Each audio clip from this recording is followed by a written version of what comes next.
يلا بينا بقى نبدأ بسم الله. وازيكم حبايبي الحلوين؟ هنقضي مع بعض روتين يوم بسيط وخفيف من ايام رمضان. اول حاجة النهاردة باذن الله هنعمل مع بعض اللحمة ستيك كده متشوحة بالبصل بطريقة تحفة.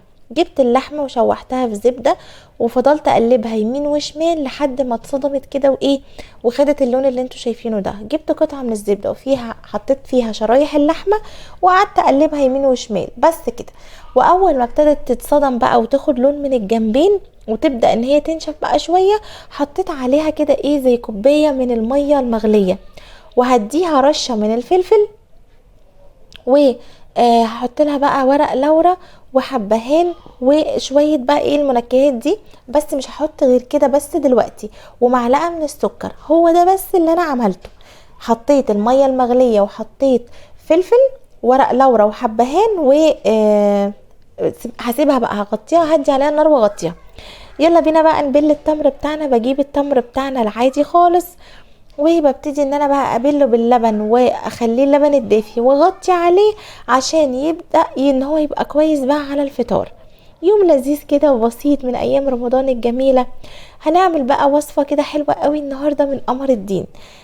بصوا، هو انا ملحقتش اقبله من بالليل، فهعمل جبت لفة كده قمر الدين وبدأت ان انا اقطعها، وهكون محضره معايا الميه السخنه وهحطها فيها علشان بحيث ان هو من هنا لحد قبل كده الفطار بشويه ابدا ان انا يكون معايا الحاجه اختلطت ساحت يعني، وابدا ان انا اشتغل بيها. هنعمل بيها وصفه حلوه قوي هتعجبكم.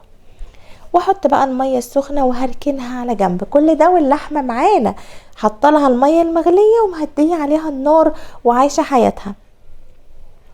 يا رب كده ان شاء الله يعود علينا ايام رمضان كده بالخير والسعادة. يوم بسيط كده واكلة بسيطة ولذيذة وما اخدتش وقت خالص. والحلو بتاعنا برضو خفيف وجميل وهيعجبكم قوي. يلا بينا نرجع للحمة تاني. كل ما تبدأ ان هي تنقص مية ابدأ ان انا ازودها تاني. كل ما تنقص مية ابدأ ان انا ازودها، بس يعني شويه بشويه. انا مش بسلقها، انا مجرد ان انا بسويها وهتبقى فيها الصوص حلوه قوي في الاخر. هتشوفوها هيبقى عامل ازاي. يلا بقى بينا نعمل الصنف الحلو اللي بقول لكم عليه. هجيب بقى هنا كده كوبايتين من اللبن وبحط عليهم سكر. حطيت عليهم 3 معالق من السكر، وهحط كمان معلقتين كده من اللبن البودر، ومعلقه شويه، يعني معلقه وشويه كده او معلقتين خفاف كده من الدقيق، وهحط كمان معلقتين من النشا. يبقى لبن حطيت عليه 3 معالق سكر، معلقتين دقيق، معلقتين لبن بودر، معلقتين نشا. كل ده انا بقلب على البارد. وبعد كده هناخد الحله بتاعتنا الحلوه دي ونرفعها على النار بس بعد التقليب. هبدأ بقى اقلب كده على النار. دي تعتبر كده مهلبية، بس مهلبية هندلعها شوية، مهلبية ابيض. تمام كده. ونبدأ بقى نقلب لحد القوام بتاعنا ما يتقل، ما نسيبش طبعا ايدينا منها. بصوا هنا بقى لما بدأ القوام يتقل حطيت معلقتين من الكريم شانتيه. اما بدأ القوام يتقل حطيت كده معلقتين من الكريم شانتيه، وهبدأ تاني اقلب كده كويس جدا. وكمان هحط فانيليا. يبقى كده شفتوا بقى السهولة بتاعتنا. ايه رأيكم؟ واخر حاجة بقى قطعة بقى محترمة من الزبدة. يا جماله بقى، مش بقول لكم مهلبية متدلعة؟ يبقى حطيت الكريم شانتيه والفانيليا، واخر حاجة بقى خالص قطعة كده من الزبدة هتظبط بقى معايا القوام وتخليه بقى تحفة. مش قادرة اقول لكم طعمها هيبقى عامل ازاي. جبت بقى معايا كده كاسات. بصوا كمان قوامها حلو ازاي. جبت بقى كده معايا كاسات وهبدأ ان انا اصب فيهم المهلبية بتاعتنا. بس انا وانتوا بتصبوها مش عايزاكم تملوا للاخر، عايزاكم تسيبوا كده مساحة علشان انا هعملها جزء وجزء. هتبقى جزء ابيض والجزء التاني هتبقى بقمر الدين. ميكس تحفة. الطعم اللي فيه المزازة شوية بتاع قمر الدين على الطعم الكريمي بتاع المهلبية، مش قادرة اقول لكم كانت عاملة ازاي. وهدخلها التلاجة. هنا كان قمر الدين خلاص فك معايا خالص داب. هبدأ ان انا احطه في الخلاط واخلطه. انا بحبش استعمله كده على طول، بحب اخلطه في الخلاط علشان بيديله كده قوام حلو وبيظبط معايا القوام. وهنحط له بقى السكر برضو ايه حسب الرغبه، يعني السكر بتاعه هحطه حسب الرغبه، عايزينه بقى كتير عايزينه قليل، بس حاولوا تخلوه قليل علشان برضو إيه الطعم وكده، ويبقى حاجه صحيه مش تقيله يعني. وهنبدا ان احنا نضربه. وطبعا في الوقت ده المهلبيه التانية الابيض معانا في التلاجة بتسقع، عشان لما اجي احط عليها بتاعه قمر الدين تبقى حلوه. يلا بينا بقى ايه نحط تاني بقى، نعمل بقى مهلبيه قمر الدين.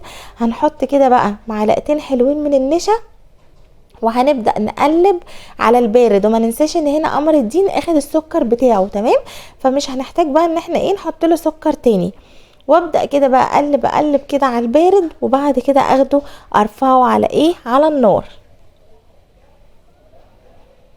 سهله خالص وبسيطه. ما تنسوش بقى اللايك الحلو بتاعكم بقى يا حلوين كده، عشان يبقى اللايك بتاعكم منور القناه زي ما انتم منورين فيها على طول.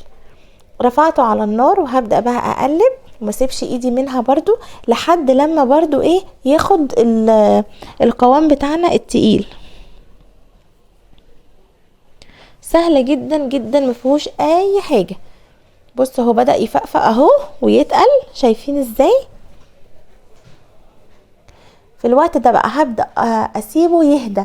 مش هينفع ان انا احطه سخن كده على المهلبيه البيضة عشان ما يسيحهاش. هنا كان هدي بقى خالص، بصوا كان هدي وتقل اكتر كمان معايا. هبدأ بقى اعمل ايه انزل بقى عليها. هنا معايا الكاسات بتاعتي مايله شويه، فهتاخد الجزء بتاع النص ونص. لو انتوا الكاسات بتاعتكم عاديه مفيش مشكله خالص، ممكن تخلوها طبقه وطبقه، بس في الحالتين هيبقوا اللونين باينين اهو. بصوا كان طعمها بقى حلو وخفيف ومرطبه كده بعد الفطار. وبقى ايه من الحاجات بقى السهله لو انتوا مش عايزين تعملوا بقى كنافه ولا قطايف وكده وتريحوا منها شويه. وفي التلاجة يلا بينا بقى نشوف اللحمه بتاعتنا. هنا خلاص كانت قربت تستوي. هعمل ايه معايا شرايح من الفلفل والبصل والطماطم، بس قبل ما احطهم هحط بهاراتي، عشان انا ما حطيتش بهارات. هحط بهارات لحمه وهحط قرفه، دي البهارات اللي انا هستخدمها. حطيت بهارات لحمه وحطيت رشه من القرفه. انا كل ده برضو ما حطيتش الملح، هما دول بس اللي انا بحطهم. واديها بقى تقليبه. شايفين كمان بقى الميه بتاعتها بقت بني ازاي. وابدا انزل بقى بالبصلتين على الفلفلتين كده على الطماطمايه، واسيبهم بقى ايه يستووا معاها كده اخر ربع ساعه مثلا ولا اخر تلت ساعه، يكون خلاص اللحمه استوت 3/4 سوا. وههدي عليها النار تاني من غير ما احط لها ملحها. يلا بينا نعمل بقى شويه مكرونه جنب اللحمه الحلوه دي. بحط الميه بتاعتي ان هي تغلي، وابدا احط فيها ملحها عشان اعمل المكرونه. يعني نحاول كده نخطف يوم كده يبقى سريع ولذيذ. حبيت اصور لكم كده روتين يوم خفيف كده ولذيذ وسريع من ايام رمضان. وهنزل فيها بقى بالمكرونه واديها تقليبه واسيبها تستوي. ما نتقلش عليها برضو قوي في السوا علشان ما تبقاش مهريه. سهله كده خالص، يومنا جميل وسهل وحلو. هنعمل ايه بقى؟ دي بعد ما اتسلقت المكرونه، ده كان باقي معايا كيس بشاميل في الفريزر من اول يوم رمضان لما كنت عامله مكرونه بالبشاميل. فمتبقي معايا كيس بشاميل، هاخده كده احط عليه معلقتين 3 بقى من الصوص البني اللي طالع من اللحمه. شايفين الصوص ولونه ولا ريحته يا جماعه؟ ريحته مش قادره اوصف لكم كانت عامله ازاي. كويس ان انا بصور لكم بسجل لكم الفيديو دلوقتي وانا بعد الفطار، كنا بالليل. تمام. بصوا بقى، بصوا سيحته كده بقى شويه ونزلت عليه بالمكرونه. بس معلش في جزء هنا اتقطع ما تصورش. كنا عندي حبه كده من شاورما الفراخ معاها فلفل الوان، طلعتها حطيتها على الصوص وحطيت نزلت بالمكرونه. الكلام ده كان خلاص قبل الفطار على طول. مكرونه بقى كده بالصوص الابيض او صوص البشاميل بالفراخ والفلفل الالوان. واخر حاجه كنت بعملها هي سبرينج رولز، برضو كنت حشياه بحشوه البيتزا بسطرمه وفلفل، وكنت شايلاه في الفريزر طلعته يفك. وهبدا ان انا اقليه. كنا خلاص هنا كده قبل الفطار بربع ساعه. كانت اللحمه بتاعتي حطيت لها ملحها خلاص، والمكرونه بتاعتي كنت نزلتها في الصوص والفلفل الالوان والفراخ قطع الفراخ. وادي السبرينج رولز اهو بقليه. كانت سفرتنا ما شاء الله كانت جميله ولذيذه وخفيفه. كانت الفراخ اللحمه الستيك اللي هي بالشرايح البصل والخضار، والمكرونه بالصوص الابيض والفراخ والفلفل الالوان والسبرينج رولز. يعني عايزه اقول لكم خفيفه وجميله وسريعه، وكان طعمهم تحفه بجد. انتوا لو جربتوا اللحمه بالطريقه دي مش هتبطلوا تعملوها. بعد ما قليته كده خلاص بصفيه. السبرينج رولز يا جماعه ما ينفعش ان انا اطلعه اقليه على طول، لازم اسيبه شويه كده يفك. وادي اللحمه، بصوا بوريكم بقى شكلها عامل ازاي. بتاخدي بقى القطعه كده دايبه بقى بالصوص بتاعها بقى بالتحابيش بتاعتها اللي فوق الوش دي. يعني يا جمالها بجد، لو عملتوها مره كده مش هتبطلوا تعملوها. وادي وحطيت معاها بقى المخلل والخروب. ورمضان كريم عليكم، كل سنة وانتم طيبين ودايما كده مع بعض يا رب، واشوفكم على ألف خير.